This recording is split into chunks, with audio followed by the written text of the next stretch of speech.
എല്ലാവർക്കും എൻ്റെ സ്നേഹവന്ദനം. സ്പിരിച്വൽ മോസസിലേക്ക് ഒരിക്കൽ കൂടെ സ്വാഗതം. ഇന്ന് നമ്മൾ ചിന്തിക്കാൻ പോകുന്ന വിഷയം ദാവീദിൻ്റെ ജീവിതത്തിൽ ഒരു ചെറിയൊരു സംഭവം, ദാവീദിൻ്റെ ജീവിതത്തിലെ ഒരു കുഞ്ഞു സംഭവത്തിൽ നിന്നാണ് നമ്മളിന്ന് ചിന്തിക്കാൻ പോകുന്നത്. 1 ശമൂവേലിൻ്റെ പുസ്തകം 17-ാം അധ്യായത്തിലാണ് നമ്മൾ ഈ നടക്കുന്ന ഒരു സംഭവം കാണുന്നത്. നമ്മൾക്ക് മിക്കപ്പേർക്കും അറിയാവുന്ന ഒരു കാര്യമാണ്, ഈ 1 ശമൂവേലിൻ്റെ പുസ്തകം 17-ാം അധ്യായത്തിലാണ് ഇസ്രായേലിലെ ഏറ്റവും വലിയ യുദ്ധം, അല്ലെങ്കിൽ നമ്മളിങ്ങനെ ചിന്തിക്കുമ്പോൾ പഴയ നിയമത്തിൽ വലിയ യുദ്ധം എന്ന് പറയുമ്പോൾ നമ്മുടെ മനസ്സിൽ പെട്ടെന്ന് വരുന്ന ഒരു പിക്ചറാണ് ദാവീദ് ഗോലിയാത്തിനെ കൊല്ലുന്നത്. അപ്പോൾ ആ ഒരു സംഭവം നമ്മൾ വായിക്കുന്നത് ഈ 1 ശമൂവേലിൻ്റെ പുസ്തകം 17-ാം അധ്യായത്തിലാണ്. ഈ അധ്യായത്തിൽ നിങ്ങളെല്ലാവരും ഈ അധ്യായം പിന്നീടൊന്ന് വായിക്കണം. കാരണം ഇതിൻ്റെ എല്ലാ കാര്യങ്ങളും എക്സ്പ്ലെയിൻ ചെയ്യാനുള്ള സമയമില്ലാത്തത് കൊണ്ട് ഞാൻ ആ ഡീറ്റെയിൽസിലേക്ക് പോകുന്നില്ല. പക്ഷെങ്കിൽ ഈ ദാവീദ് അവിടെ കടന്നു ചെല്ലുമ്പോൾ, അവിടെ യുദ്ധത്തിൻ്റെ ഒരു സീനാണ്. പക്ഷെങ്കിൽ ദാവീദ് അവിടെ കടന്നു പോകുന്നത് തൻ്റെ ഫാദർ പറഞ്ഞിട്ട് സഹോദരന്മാരെ കാണാൻ കടന്നു പോവുകയാണ്. യുദ്ധത്തിൽ ദാവീദിനൊരു റോള് കാണും എന്നുള്ളത് ദാവീദിന് അറിയാമോ ഇല്ലയോ എന്നുള്ളത് എനിക്കറിയത്തില്ല. അല്ലെ എത്രത്തോളം ദാവീദ് പ്രതീക്ഷിച്ചുകൊണ്ടാണ് പോകുന്നത് എന്നുള്ളത് നമ്മൾക്കറിയത്തില്ല. പക്ഷെങ്കിൽ അവിടെ ചെല്ലുമ്പോൾ പെട്ടെന്നാണ് ശത്രുവിനെ നേരിടേണ്ട അവസ്ഥ വരുന്നത്. നമ്മുടെയൊക്കെ ജീവിതത്തിൽ ശത്രുവിനെ നമ്മൾ നേരിടുമ്പോൾ പെട്ടെന്ന് നമ്മളോട് അനൗൺസ് ചെയ്തിട്ടൊന്നും അല്ലല്ലോ ശത്രു വരുന്നത്, പെട്ടെന്നായിരിക്കും. പക്ഷെ ദാവീദ് അവിടെ ജയിക്കുന്നതിൻ്റെ പിന്നിലുള്ള ഒരു ചെറിയൊരു രഹസ്യം ദാവീദ് ശൗലിനോട് പറയുന്ന ഒരു സ്റ്റേറ്റ്മെൻറ്റിനകത്ത് ഒരു കുഞ്ഞു ഭാഗത്ത് നമുക്ക് കാണാൻ സാധിക്കും. ശൗലിൻ്റെ അടുത്ത് ദാവീദ് ചെല്ലുന്നു. ദാവീദ് പറയുന്നു, ഞാൻ ഈ ഗോലിയാത്തിനെ നേരിടും. അപ്പോൾ ശൗല് നോക്കിയപ്പോൾ ശൗലിനില്ലാത്ത വിശ്വാസം ഈ ദാവീദിനുണ്ട്, ശൗലിനില്ലാത്ത ദൈവത്തിലുള്ള ആശ്രയം ദാവീദിനുണ്ട്. അപ്പോൾ ശൗലിന് മനസ്സിലായി, ഇവനെ എനിക്ക് വിശ്വസിക്കാൻ പറ്റും, ഇവനെ പറഞ്ഞു വിടാം. അങ്ങനെ ദാവീദിൻ്റെ ശരീരത്ത് ശൗലിട്ടുകൊണ്ടിരുന്ന ശൗലിൻ്റെ രാജാവ് യുദ്ധത്തിന് പോകുമ്പോൾ ഇടുന്ന ആ സംഭവങ്ങളെല്ലാം, ഹെൽമെറ്റ്, വാള്, ആ ട്യൂണിക്, ഇതെല്ലാം ദാവീദിനെ ഇടിപ്പിക്കുന്നു. ഇതെല്ലാം ഇട്ട് കഴിഞ്ഞപ്പോഴത്തേന് ഇത് നമ്മൾ വായിക്കുന്ന 38-ാം വാക്യത്തിലാണ്, 17-ാം അധ്യായത്തിൻ്റെ 38-ാം വാക്യത്തിൽ. അതിൻ്റെ 39-ാം വാക്യത്തിൽ ദാവീദ് ഇതെല്ലാം കൂടെ അങ്ങോട്ട് ധരിച്ചിട്ട് അങ്ങോട്ട് നടക്കാൻ ശ്രമിക്കുക. ദാവീദിന് നടക്കാൻ പറ്റുന്നില്ല. കാരണം ഒരിക്കലും ഇതൊന്നും ഇട്ട് ശീലമില്ല, ഒരിക്കലും ഇതൊന്നും ഇട്ട് നടന്നിട്ടില്ല. അപ്പോൾ ദാവീദ് തന്നെ ശൗലിനോട് പറയുന്നൊരു കാര്യമുണ്ട്, I am not used to these things. എനിക്കിതൊന്നും ഒരു ശീലമില്ല. അവിടെ മലയാളം ബൈബിളിൽ പറയുന്നത്, ദാവീദ് ശൗലിനോട് ഇവ ഇട്ടുകൊണ്ട് എനിക്ക് നടപ്പാൻ പാടില്ല, ഞാൻ ശീലിച്ചിട്ടില്ലല്ലോ എന്ന് പറഞ്ഞു. ദാവീദ് പറയാണ്, സാറിൻ്റെ ഈ ഒരു സ്റ്റൈല് എൻ്റെ ശീലമല്ല, എനിക്ക് ശീലമുള്ള വേറെ ചില കാര്യങ്ങളുണ്ട്, അതാണ് എനിക്ക് ശീലം.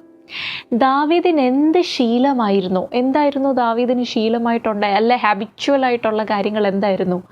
കാട്ടിൽ അപ്പൻ്റെ ആടുകളെ മേയിക്കുമ്പോൾ ആ സ്ലിങ്ങിനകത്ത് കല്ലിട്ടിട്ട് കറക്കി ഉന്നം വെച്ച് എറിയുക, അത് ദാവീദിന് നല്ല ശീലമായിരുന്നു.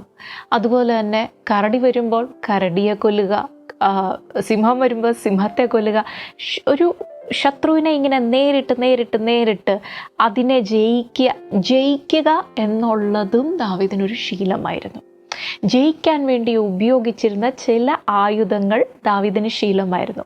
ദൈവത്തിൽ ആശ്രയിച്ച് ദൈവത്തെ സ്തുതിച്ചുകൊണ്ട് എൻ്റെ ശക്തിയിലല്ല, എൻ്റെ ദൈവത്താൽ ഞാൻ മതിൽ ചാടി കടക്കും എന്നുള്ളത് ദാവീദിനൊരു ശീലമായിരുന്നു. അതുകൊണ്ട് പെട്ടെന്ന് യാദൃശ്ചികയാൽ ഈ ഗോലിയാത്തിനെ കണ്ട് ഇസ്രായേൽ മുഴുവനും മുട്ടിന് താഴെ ബലമില്ലാതെ വിറച്ചുകൊണ്ട് നിൽക്കുമ്പോൾ ദാവീദിന് ശീലം ഉള്ളവന് ഒരു പ്രശ്നവുമില്ലാതെ അതിലേക്ക് കടന്നു ചെല്ലാൻ സാധിച്ചു.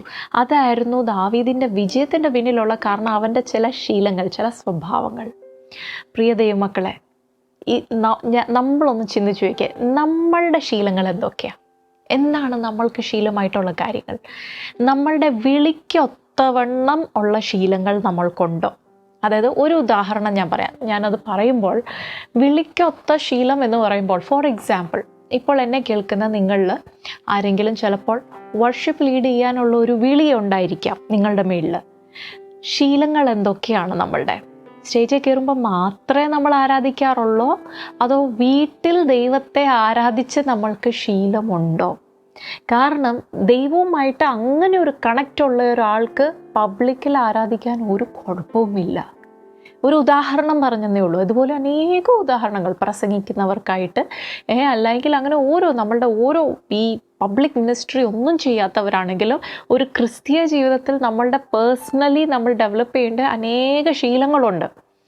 അപ്പോൾ ആ ശീലങ്ങൾ എന്തൊക്കെ എന്ന് ദാവീദിൻ്റെ ഈ ഒരു കാര്യത്തിൽ നിന്ന് നമുക്ക് നമ്മളോട് തന്നെ ചോദിക്കാൻ സാധിക്കും. ദാവീദിന് വിജയം ലഭിച്ചെങ്കിൽ അതിൻ്റെ പിന്നിൽ അവൻ്റെ ചില ശീലങ്ങളായിരുന്നു. നമ്മളുടെ ജീവിതത്തിൽ നമ്മൾക്ക് വിജയം ലഭിക്കണമെങ്കിൽ നമ്മൾ ഓരോ ഘട്ടത്തിലും പല സ്റ്റേജസിൽ പല രീതിയിലായിരിക്കും. നമ്മളുടെ മുന്നേ ഗോലിയാത്തിൻ്റെ രൂപത്തിലല്ല ശത്രു വന്ന് നിൽക്കുന്നത്, പല രൂപത്തിലായിരിക്കും. അതിനെ ജയിക്കണമെങ്കിൽ നമ്മൾ ചില ശീലങ്ങൾ ഡെവലപ്പ് ചെയ്തിട്ടുണ്ടോ? അതോ നമ്മളുടെ ശീലങ്ങൾ എന്തൊക്കെയാണ്? പലപ്പോഴും നമ്മൾക്ക് പറ്റുന്ന തെറ്റുകളെന്ന് വെച്ചാൽ നമ്മൾ സോഷ്യൽ മീഡിയയും കൊണ്ട് കുറേ സമയം കളയും, അല്ലെങ്കിൽ അങ്ങനെ പല വിധത്തിൽ നമ്മുടെ ശീലങ്ങൾ നമ്മളെ ജയിക്കാൻ അനുവദിക്കുന്ന ശീലങ്ങളല്ല പലപ്പോഴും. പക്ഷെ നമ്മളെ ജയത്തിലേക്ക് നടത്തുന്ന ചില ശീലങ്ങൾ നമുക്ക് ഡെവലപ്പ് ചെയ്തെടുക്കാം. ഓരോരുത്തർക്കും അത് വ്യത്യസ്തമായിട്ടായിരിക്കും. നമ്മുടെ പ്രാർത്ഥനാ ജീവിതം, നമ്മളുടെ ബൈബിൾ വായന, വചനധ്യാനം, പരിശുദ്ധാത്മാവിൽ ആരാധിക്കുക, ദൈവത്തോട് സംസാരിക്കുക, ഇങ്ങനെയുള്ള പല ശീലങ്ങൾ നമ്മൾക്കുണ്ടെങ്കിൽ ശത്രുവിനെ നേരിടുന്നത് വലിയ ബുദ്ധിമുട്ടൊന്നുമല്ല. നമ്മൾക്ക് എളുപ്പമായിട്ട് ജയിക്കാൻ സാധിക്കും. ഇംഗ്ലീഷിലൊരു ചൊല്ലുണ്ട്, ഹാബിറ്റ്സ് ഫോം അവർ ക്യാരക്ടർ. നമ്മുടെ ശീലങ്ങളാണ് നമ്മളുടെ സ്വഭാവത്തെ തന്നെ പണിതെടുക്കുന്നത്. അതുകൊണ്ട് പ്രിയ ദൈവമക്കളെ, ദാവീദ് ചെയ്ത പോലെ ചില നല്ല ശീലങ്ങളൊക്കെ നമുക്കൊന്ന് പ്രാക്ടീസ് ചെയ്തെടുക്കാം. ആവശ്യമില്ലാത്ത ശീലങ്ങൾ, ജയത്തിലേക്ക് നമ്മളെ നടത്താത്ത ശീലങ്ങളെയൊക്കെ വേരോടെ പിഴുതെടുത്ത് കളയാൻ ദൈവം നമ്മളെ എല്ലാവരെയും സഹായിക്കട്ടെ. God bless you.